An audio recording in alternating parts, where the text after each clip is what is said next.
জায়গা তো গুরুত্বপূর্ণ জায়গা, সেটা বেয়াদবি করতে হয় না।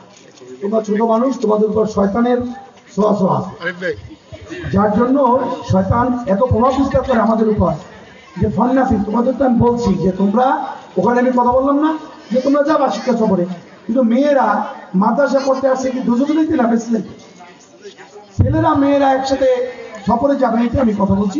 এটা ভিডিও করো।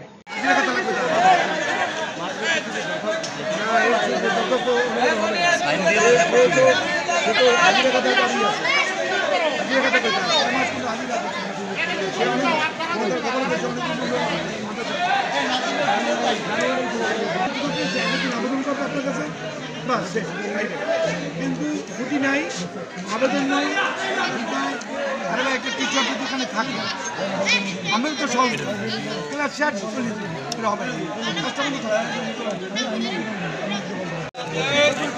ভাই। একটু 30 তাহলে একটু হ্যান্ডশেক করে যাই, আমার লাগে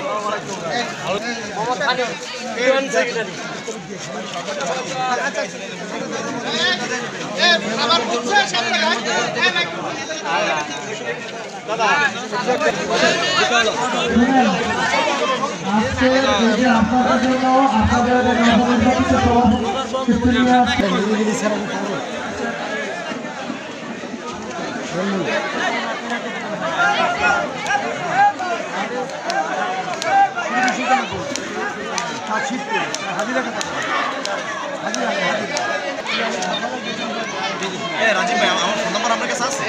আমি তো হোয়াটসঅ্যাপে দিয়ে পরে সতর্কতা আমার মিছিল দেখে কিছু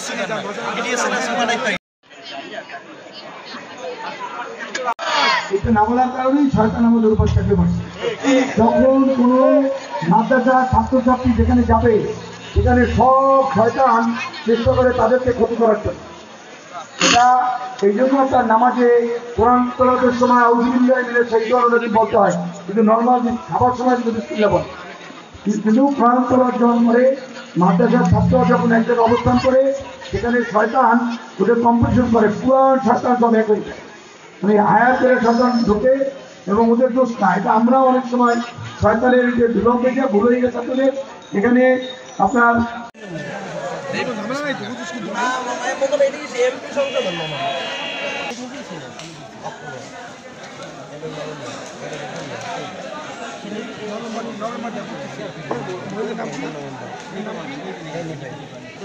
ডিসেম্বরের শেষে 28 তারিখ থেকে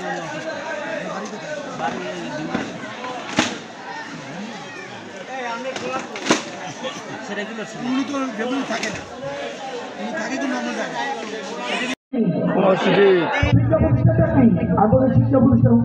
উত্তম জায়গাটা কি? ইসলামী শিক্ষার জন্য তো আমি মসজিদ ইসলামী শিক্ষার জন্য না, নামাজ পড়ার জন্য।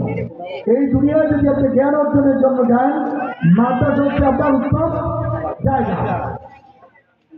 এই জায়গায় যদি আমি আসার পর আমি যদি অর্জন করতে না পারি, ওদের চেয়েও দায়িত্ব এই শিক্ষক ছিল।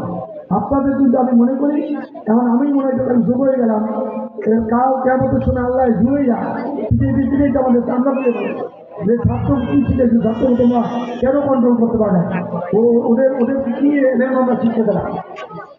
এটা যদি আমরা না পারি, সমাজে আমরা সবাই দায়বদ্ধ থাকতে, আমাদের এলাকার সন্তান সবাই তো আমাদের এলাকার সন্তান। ওদের বাবা মা আপনার একদিন সব অভিভাবকদের নিয়ে একটি মিটিং যাবে, মাকে একবার অভিভাবকদের সাথে কথা বলবে, গ্রামে যাবে, গ্রামে গিয়া ওই সেই বাচ্চাদের জন্য দুষ্ট ওর বাড়িতে যাবেন, ওর বাবা মার সাথে কথা বলবেন, ওদের হাদিস শিখে দেবেন। একটু বাড়িতে গেলে সপ্তাহে যদি একদিন ছাত্রদের গ্রামে যান, বা কেউ যদি সন্তান বড় হয় 5 বছর হয়, বাবা মাকে রিকোয়েস্ট করেন আমার একটা ছাত্র দাও, তাহলে ওদিকে দুইটা আমি বুঝি, আমি তো বুঝি না যে আল্লাহ রাব্বুল আলামিন ওই ছেলে যদি কোনো শিক্ষা পায়, ওই সব আল্লাহ আল্লাহ ফেরেশতা সরাসরি তাদের উপর নাজিল থাকে, তারা করে। উদাহরণ বলছেন, একটা বাচ্চা কি জ্ঞান থাকতে পারে, কোন যত জটিল যে অনেক মানে একটু বছর লোক করতে পারে না, এটা বাচ্চা ছোট ছোট বাচ্চারা কোরআন শরীফ মুখস্থ করে। এটা সরাসরি আল্লাহ রাব্বুল আলামিনের একেবারে রহমতের ফেরেশতার মাধ্যমে আল্লাহ রাব্বুল আলামিন তার জ্ঞান দিয়ে তার কি দিয়ে তাকে তৈরি করা। এখন মনে করেন এখানে একটা প্রবাদ আছে, ছোটবেলায় আমরা শুনতাম যে মাদ্রাসার একটা ছাত্র যদি মাদ্রাসার বাইরে নেওয়া যায় তার শয়তান 3 মিনিট উৎসব করে। কেন? কাজে মাদ্রাসার একটা দলিল, মাদ্রাসার ছাত্রদের উপর কোরআনে হাফেজ যারা তাদের উপর কোরআন ভুলে দেওয়ার জন্য নামাজে দাঁড়াইলে দেখেন আমাদের শয়তানে পিট করে 2 টাকা পায় না, 3 টাকা পায় না, 4 টাকা পায় না, এরকম শয়তানের তার।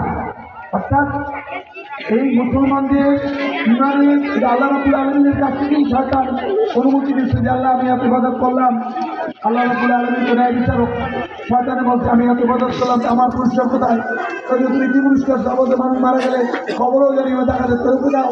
আবার আল্লাহ রাব্বুল আলামিন বলছে আমার নামে কি দাও দিল্লাহ সেই জন নদী বিসমিল্লাহির রহমানির রহিম এই কথা বলে শয়তান চলে যাবে।